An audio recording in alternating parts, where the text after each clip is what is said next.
മേഘേ, M മണിയെ പറ്റി നമുക്ക് പുതിയതായി ഒന്നും പറഞ്ഞു കൊടുക്കേണ്ട ആവശ്യമില്ല പ്രേക്ഷകർക്ക്. എം മണി പുതിയൊരു പ്രസ്താവനയുമായി രംഗത്ത് വന്നിരിക്കുകയാണ്. കഴിഞ്ഞ ദിവസമാണ് അദ്ദേഹം ഒരു ഫേസ്ബുക്ക് പോസ്റ്റ് ഇട്ടത്. ആലപ്പുഴയിലെ ജി സുധാകരന്റെ ആ ഒരു മാറ്റം അല്ലെങ്കിൽ പാർട്ടിയിൽ നിന്നും ഒഴിഞ്ഞു മാറി നിൽക്കുന്ന ഒരു രീതിയൊക്കെ നമുക്കറിയാം. അതുമായി ബന്ധപ്പെട്ടാണ് അദ്ദേഹം വീണ്ടും പ്രതികരിച്ചിട്ടുള്ളത്. ഇതിനു മുൻപ് അദ്ദേഹത്തിന്റെ പ്രതികരണം ഉണ്ടായിരുന്നു. രണ്ടാമത് വീണ്ടും പ്രതികരിച്ചിരിക്കുകയാണ്. പാർട്ടി വിട്ട് പുറത്തു പോയാൽ താൻ വെറും ഷൂ ആണെന്ന്. എന്തായിരിക്കാം ഇത്തരത്തിലൊരു പ്രതികരണത്തിന്റെ ഉദ്ദേശം? തനിക്ക് സീറ്റ് കൊടുക്കാത്തത് കൊണ്ട് പാർട്ടിയെ മനഃപൂർവ്വം തോൽപ്പിക്കാൻ വേണ്ടിയിട്ടാണോ എം മണി തീരുമാനിച്ചിരിക്കുന്നത്? എം മണി പാർട്ടിക്കെതിരെ എനിക്ക് ഒരു കഴിഞ്ഞ തദ്ദേശ തെരഞ്ഞെടുപ്പിൽ അദ്ദേഹം ഒരു പരാമർശം നടത്തിയിരുന്നല്ലോ, ഒരു വൈറൽ പരാമർശം. അതിനുശേഷം പിണറായി വിജയൻ കൃത്യമായി താക്കീത് കൊടുത്തിരുന്നു, ഇനി വാതിറത ഷെഡി കയറ്റുന്നുള്ള താക്കീത് കൊടുത്തിരുന്നു. അങ്ങനെ കുറച്ചു കാലമായി അങ്ങനെ വിടുവായിത്തരം ഒന്നും പറയില്ലായിരുന്നു. പക്ഷെ ഇപ്പോൾ പറഞ്ഞത് പിണറായിയുടെ അനുവാദത്തോടെ ആശീർവാദത്തോടെ തന്നെയാണെന്ന് വേണം നമുക്ക് മനസ്സിലാക്കാൻ സാധിക്കുന്നത്. ഇപ്പോൾ സുധാകരൻ പാർട്ടി വിട്ടു പോയാൽ നിങ്ങൾ വെറും ഷൂ ആണ് എന്നൊക്കെ പറയുന്നുണ്ട്. ആ പോസ്റ്റിന്റെ താഴെയുള്ള കമന്റുകൾ വായിച്ച വളരെ രസകരമാണ്. അപ്പൊ പാർട്ടി വിട്ട് മണിയാശാൻ പോയാ എവിടെ ഷൂ ചേരും എന്നൊക്കെ ചോദിക്കുന്ന ആൾക്കാരൊക്കെ ഉണ്ട്. എന്ത് തന്നെയായാലും ജി സുധാകരൻ എന്തുകൊണ്ട് പാർട്ടിയിൽ നിന്ന് അകന്നു നിൽക്കുന്നു എന്നുള്ള ഒരു ചോദ്യം അത് പ്രസക്തമാണ്. എന്തുകൊണ്ടാണ് മാറി നിൽക്കുന്നത്? അദ്ദേഹത്തിന് നേരിടേണ്ടി വന്ന അവഗണന എന്ന് പറയുന്നത് ചെറുതൊന്നുമല്ല. ഇപ്പോൾ പാർട്ടി വിട്ട പല നേതാക്കളുടെയും കാര്യം എടുത്തു നോക്കുകയാണെങ്കിൽ, ഇപ്പോൾ ഐഷ കുറ്റിയുടെ കാര്യം ആയിക്കോട്ടെ, മറ്റു പല നേതാക്കളുടെ കാര്യം എടുത്തു നോക്കിയാലും വലിയ അവഗണനയാണ് നേരിട്ടിരുന്നത്. അതുകൊണ്ടാണ് അവർ പാർട്ടിയിൽ നിന്ന് വിട്ടുനിന്നത്. അപ്പോൾ പാർട്ടിയിൽ നിന്ന് വിട്ടു നിന്നിട്ട് ഇപ്പോൾ ജി സുധാകരന് കോൺഗ്രസിലേക്ക് വരാനുള്ള വലിയൊരു വാതിൽ തുറന്നു കിടപ്പുണ്ട്. പക്ഷെ അദ്ദേഹം അത് സ്വീകരിക്കുന്നില്ല. അദ്ദേഹം സ്വതന്ത്രനായി നിന്ന് മത്സരിക്കാനുള്ള തീരുമാനം എടുക്കുകയാണ്. പാർട്ടിയെ ചതിക്കുന്നില്ല എന്നുള്ളൊരു തീരുമാനം എടുത്തിട്ട് പോലും അദ്ദേഹത്തിനോടുള്ള നയം ഇതാണ്. അദ്ദേഹത്തെ ഇങ്ങനെയാണ് കാണുന്നത്. അപ്പോൾ ഇതിൽ മാറ്റം വരേണ്ടത് എന്ന് പറഞ്ഞാൽ പാർട്ടിയിൽ ഈ പറഞ്ഞ ഒരു ഹൈറാർക്കി ചേഞ്ച് ഇല്ലാതെ, അല്ലെങ്കിൽ ഞാൻ വലിയവൻ മറ്റത് ചെറിയവൻ എന്നുള്ളൊരു തോന്നലില്ലാതെ ഈ പറഞ്ഞ നേതാക്കളെ എല്ലാം ഒരുപോലെ പരിഗണിക്കാൻ പാർട്ടിക്കായാൽ ഈ പറഞ്ഞ കൊഴിഞ്ഞുപോക്കലുകൾ ഉണ്ടാകുന്നില്ല. അപ്പൊ കൊഴിഞ്ഞു പോയതിനു ശേഷം അവരെ പിന്തുടർന്ന് ആക്രമിക്കാനും, ഇപ്പൊ വാഗൊണ്ട് ആക്രമിക്കുകയും അല്ലെങ്കിൽ ശരീരം കൊണ്ട് ആക്രമിക്കുകയും ചെയ്യാതെ പാർട്ടിയിലല്ലേ തിരുത്തലുകൾ ഉണ്ടാകേണ്ടത്? തീർച്ചയായും അങ്ങനെ തന്നെയാണ് വേണ്ടത്. പക്ഷെ എനിക്ക് തോന്നുന്നു മണിയാശാൻ പറയുന്ന അനുസരിച്ച് ജനങ്ങൾ വെറും പൊട്ടന്മാരാണ്, നീയൊക്കെ പോയി കഴിഞ്ഞാൽ ഞങ്ങൾക്കൊരു കോപ്പുമില്ല എന്നാണ് മണിയാശാൻ പറയുന്നത്. ആരാണ് ഈ നീയൊക്കെ? 10-50 വർഷത്തോളം പാർട്ടിയുടെ നേതൃത്വത്തിൽ ഇരുന്ന, അല്ലെങ്കിൽ ആലപ്പുഴയിലെ ജനങ്ങൾക്ക് അത്രത്തോളം ഇഷ്ടമുള്ള ഒരു നേതാവാണ് ജി സുധാകരൻ. അദ്ദേഹത്തെയാണ് പറയുന്നത് താൻ പാർട്ടി വിട്ടു പോയാൽ പാർട്ടിക്ക് ഒരു കോപ്പുമില്ല, താൻ മത്സരിച്ചാലും മത്സരിച്ചില്ലെങ്കിൽ ഒരു ചുക്കുമില്ല, പാർട്ടി തന്നെ ജയിക്കും.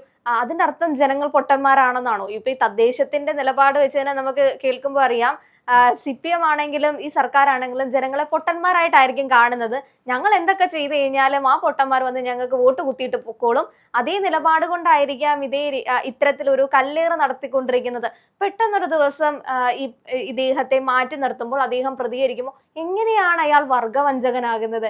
ഏത് തലത്തിലാണ് അങ്ങനെ നിങ്ങൾക്ക് ചിന്തിക്കാൻ പറ്റുന്നത്?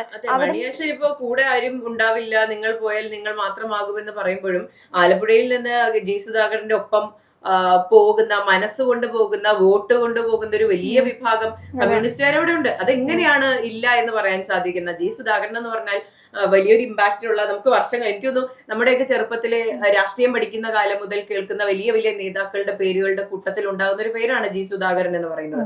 അപ്പോ അദ്ദേഹത്തിന്റെ കൂടെ ഈ പറഞ്ഞ ഒരുപാട് വലിയൊരു ടീം ഓഫ് പീപ്പിൾ തന്നെ പോയിട്ടുണ്ടാകും. അപ്പൊ എങ്ങനെയാണ് പോയിട്ടില്ല എന്ന് പറയാൻ സാധിക്കും? ഈ ജി സുധാകരന്റെ സ്ഥാനത്ത് എം മണി ആയിരുന്നെങ്കിലും ഒന്ന് ചിന്തിച്ചു നോക്കൂ.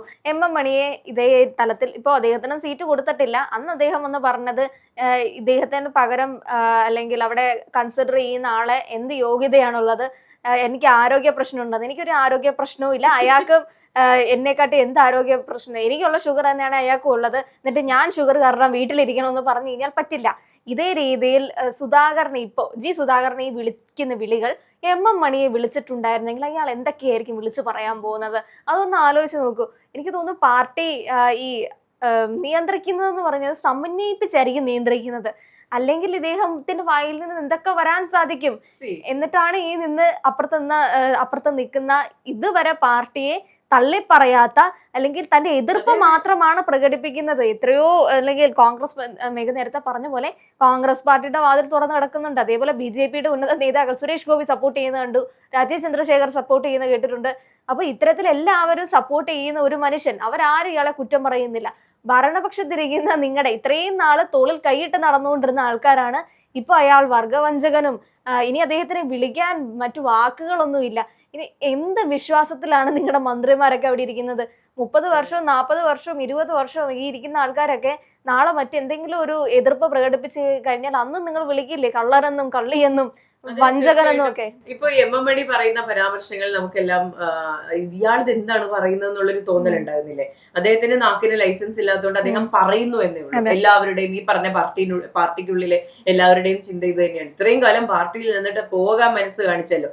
ഇപ്പോൾ ജി സുധാകരന്റെ കാര്യം എടുത്ത് നോക്കുകയാണെങ്കിൽ, ഇപ്പോൾ പാർട്ടിക്കുള്ളിലെ എല്ലാവരുടെയും കാര്യം എടുത്തു പറയുകയാണെങ്കിൽ, ഉള്ളിലുള്ള ചെറിയ ചെറിയ പിണക്കങ്ങൾ, പ്രശ്നങ്ങൾ എല്ലാം അറിയുന്നവരാണ് ഈ പാർട്ടിയിലെ എല്ലാ പ്രവർത്തകരും. വലിയ നേതാക്കളായിക്കോട്ടെ, ചെറിയ നേതാക്കളായിക്കോട്ടെ, ആരാണെങ്കിലും ഈ പറഞ്ഞ പാർട്ടിക്കുള്ളിലെ പ്രശ്നങ്ങൾ, കാണിച്ച തിരിമറികൾ, ഉണ്ടായ പ്രശ്നങ്ങൾ എല്ലാം അറിയാമായിരിക്കും. ജി സുധാകരൻ ഒന്നുപോലും പുറത്തു പറഞ്ഞിട്ടില്ല. അദ്ദേഹത്തിന് അത് പറഞ്ഞ ഒരു വലിയ സെൻസേഷണൽ ടോപ്പിക് ആക്കാൻ, ആലപ്പുഴയിലെ വോട്ട് സ്പ്ലിറ്റ് ചെയ്യാൻ, ഈ പറഞ്ഞ ഇടതുപക്ഷത്തിന്റെ സ്ഥാനാർത്ഥിയുടെ വോട്ട് കൃത്യമായി സ്പ്ലിറ്റ് ചെയ്ത് വിജയിക്കാനുള്ള എല്ലാ സാധ്യതകളും ഉണ്ടായിട്ട് പോലും അദ്ദേഹം അതൊന്നും തുറന്നു പറയുന്നില്ല. ശരിക്കും പറഞ്ഞാൽ മണിയാശൻ വാ തുറന്ന് നന്ദി എന്ന വാക്കാണ് അദ്ദേഹത്തിനോട് പറയേണ്ടത്. അല്ലാതെ ഈ പറഞ്ഞ പോലെ നിങ്ങൾ ഒരു വെറും ഷൂ ആണ് എന്ന് മാത്രമല്ല പറയേണ്ടത്. തീർച്ചയായും. അല്ലെങ്കിൽ ഇങ്ങനെ ഒരു അവസരം ആലോചിച്ചു, അദ്ദേഹം എന്തായാലും മത്സര രംഗത്തേക്ക് ഉണ്ടെന്നത് തന്നെ തീരുമാനമാണ്. പാർട്ടിയുള്ള എതിർപ്പ് മാത്രമേ പ്രകടിപ്പിച്ചിട്ടുള്ളൂ.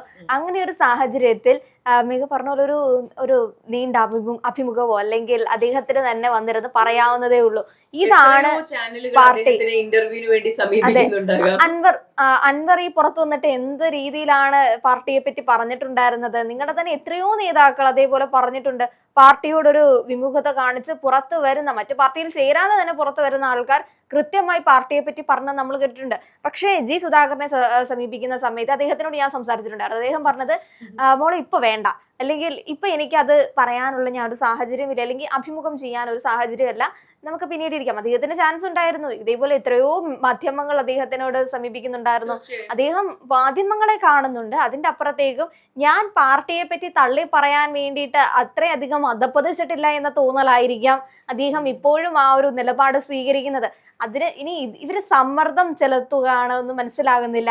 ഇങ്ങനെ അല്ലെങ്കിൽ പിന്നെ ഇദ്ദേഹം വീണ്ടും ഒരു തവണ നമ്മൾ ഒരാളെ പറ്റി പ്രതികരിക്കുന്നത് ഓക്കെ, പിന്നെയും ഇതേ രീതിയിൽ അവർ അപമാനിക്കുന്ന രീതിയിൽ പ്രതികരിക്കാൻ എന്തുകൊണ്ടാണ്? ഇനി AKG സെന്ററിൽ നിന്ന് പറഞ്ഞിട്ടുണ്ടോ മറ്റേ മിസൈലൊക്കെ നിറച്ചു വിടുന്ന പോലെ മണിയാശാൻ തുടരട്ടെ, രാത്രിയിൽ FB-യിൽ പോയി ഒരു വെടി വഴിപാട്, അത് സുധാകരന്റെ നെഞ്ചത്തിട്ടായിക്കോട്ടെ എന്ന രീതിയിൽ. എന്നിട്ട് ഇയാള് പറഞ്ഞു കഴിഞ്ഞാൽ ഒരു വിഷയവും ഇല്ല, ഇയാൾ ഇങ്ങനെ പറയുന്ന ആളാണെന്ന് ലേബല്. ശരിക്കും പറഞ്ഞ പാർട്ടിക്ക് ഉത്തരവാദിത്തമില്ല എന്ന് പറഞ്ഞ് കൈ കഴുകുക തന്നെ ചെയ്യും. നാട്ടുഭാഷയാണെന്ന് പറയും, നാടൻ പ്രയോഗങ്ങളാണ് എന്ന് പറഞ്ഞ് ഇതിനെ തള്ളിക്കളയാൻ സാധിക്കും.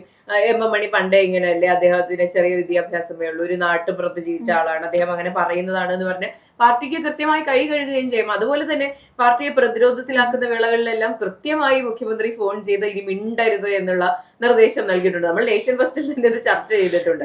അല്ലേ, ഇത് എന്താണെന്ന് മനസ്സിലാവുന്നില്ല. പാർട്ടിക്ക് ഒരു വിഷമം വരും, അല്ലെങ്കിൽ പാർട്ടിയുമായി ബന്ധപ്പെട്ട് ഇങ്ങനെ പ്രശ്നങ്ങൾ വരുമ്പോൾ എം എം മണി വരുന്നു, ഇത്തരത്തിൽ പ്രതികരിക്കുന്നു, പിന്നീട് അദ്ദേഹം മിണ്ടാതിരിക്കുന്നു. അടുത്ത അതേ ഇങ്ങനത്തെ കാര്യം വരുമ്പോൾ ഇതിന്റെ അപ്പുറം പ്രതികരണങ്ങൾ ആ സമയത്ത് ഉണ്ടാകുന്നു, അതിനുശേഷം മിണ്ടാതിരിക്കുന്നു.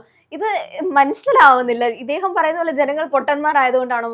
ഇദ്ദേഹം ഈ പറയുന്ന കേട്ടിട്ടിരുന്ന ജനങ്ങൾ ചിരിക്കുകയാണ്. അതേപോലെ CPM-ന് ഈ സർക്കാരിന് നേരെയാണ് ഈ മുഖം ചുളിക്കുന്നത്. പാർട്ടിക്ക് ഇത് എന്ത് പറ്റി? നിങ്ങളെ വിലക്കുന്ന കേട്ട് കഴിഞ്ഞാൽ ആ ഒരു പ്രശ്നത്തിൽ അദ്ദേഹം മിണ്ടാതിരിക്കും. അതിനുശേഷം അടുത്ത പ്രശ്നം വരുമ്പോൾ വീണ്ടും വിലക്കാൻ വേണ്ടിട്ട്, ഇതിനു വേണ്ടി വിലക്ക് ഒരു മനുഷ്യന് എങ്ങനെ കൊടുക്കാൻ പറ്റുന്നത്? ഇപ്പോ ഒരു തിരി ഒന്ന് കൊളുത്തിവിട്ട് ഒരു വലിയൊരു പ്രശ്നം ഉണ്ടാക്കിയതിനു ശേഷം അദ്ദേഹം അങ്ങ് പറയുന്നു. തദ്ദേശ തെരഞ്ഞെടുപ്പിന്റെ സമയത്ത് ആ പരാമർശം നടത്തി, ഒറ്റ പരാമർശം നടത്തുന്നു, പിന്നെ മണിയാശൻ സ്ക്രീനിലില്ല, പിക്ചറിൽ അദ്ദേഹം ഇല്ല. ബാക്കി പ്രതിരോധം തീർക്കേണ്ടത് പാർട്ടിയുടെ ഉത്തരവാദിത്തമാണ്. പാർട്ടി പ്രതിരോധം തീർക്കുന്നില്ല, ഇതുപോലെ അദ്ദേഹത്തിന്റെ പ്രശ്നമാണ്, അങ്ങനെയൊന്നും ഉദ്ദേശിച്ചിട്ടില്ല എന്ന് പറയുന്നു. എന്ത് തന്നെയായാലും ഇവരുടെ എല്ലാം ഉള്ളിൽ ഈ പറഞ്ഞ വിചാരങ്ങളുണ്ട്.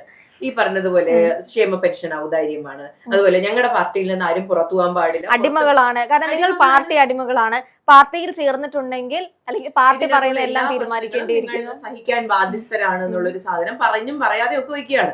ഇതിൽ നിന്ന് പുറത്തു പോവുകയാണെങ്കിൽ നിങ്ങൾ വേട്ടയാടപ്പെടും. ഇപ്പൊ പാർട്ടിയിൽ നിന്ന് പുറത്തു പോയി നിന്ന് പാർട്ടിക്കെതിരെ സംസാരിക്കുന്ന വ്യക്തികളെ പറ്റി നമ്മൾ പറയുമ്പോൾ, ഇപ്പോൾ പയ്യന്നൂരിലുള്ള കുഞ്ഞികൃഷ്ണനെ പറ്റി നമ്മൾ സംസാരിക്കുമ്പോൾ പറഞ്ഞൊരു കാര്യമാണ്, അദ്ദേഹത്തിന്റെ അവസ്ഥ എന്താകും, അദ്ദേഹത്തെ അപായപ്പെടുത്തുമോ എന്നുള്ളൊരു ചിന്ത കേരളത്തിൽ ആകെ ഉണ്ടാകുന്നുണ്ടെങ്കിൽ അത് പാർട്ടിയുടെ ഭീകരത തന്നെയാണ്. അത് മണിയാശാൻ ഒരു കോളാമ്പി വെച്ച് നിരന്തരം ഇങ്ങനെ പറഞ്ഞുകൊണ്ടിരിക്കുന്നത് മാത്രമേ ഉള്ളൂ. നമ്മുടെ ആകാശവാണി പോലെ തന്നെ CPM-ന്റെ ഇത്തരത്തിലുള്ളൊരു ആകാശവാണി സംരക്ഷണം ചെയ്യുന്ന ഒരു നിലയമാണ് MM മണി. അതിങ്ങനെ പ്രവർത്തിച്ചുകൊണ്ടേയിരിക്കും. പാർട്ടി അതിന്റെ സ്വിച്ച് ഓഫ് ആക്കുമ്പോൾ ഓഫ് ആവും, അടുത്ത നിമിഷം അത് ഓൺ ആക്കുകയും ചെയ്യും. ഇതാണ് ഇവിടെ സംഭവിച്ചുകൊണ്ടിരിക്കുന്നത്. എന്തായാലും മണിയാശാൻ കാരണം കുറച്ചുകൂടെ അധികം വോട്ടുകൾ G. സുധാകറിലേക്ക് എത്തുന്ന ഒരു രീതി മാത്രമേ ഉള്ളൂ.